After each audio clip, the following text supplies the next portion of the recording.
In 1901, divers exploring a shipwreck off the coast of the Greek island Antikythera discovered something that shouldn't exist.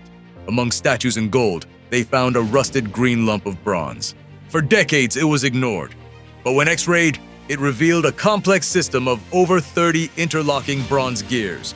This was the Antikythera Mechanism, a device so advanced, it has been called the world's first analog computer. The shocking part, it is over 2,000 years old. What could it do? Imagine a device built centuries before the clock was even invented, yet capable of predicting the future. This machine could track the movement of the sun, the moon, and all 5 planets known to the Greeks.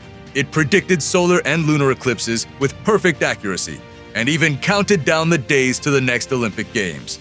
It was a masterpiece of mathematics and engineering that seems 1,000 years ahead of its time. Who built it? Some historians point to the legendary inventor Archimedes, while others believe it came from the school of the great Stoic philosopher Posidonius. But the real mystery isn't just who built it, it's where the technology went. After this device, nothing of this complexity appears in the historical record for another 1,500 years. It's as if the knowledge of how to build such a machine simply vanished from the face of the Earth.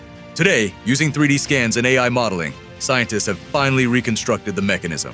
It proves that our ancestors were far more technologically advanced than we ever imagined. Was there an ancient industrial revolution that was cut short?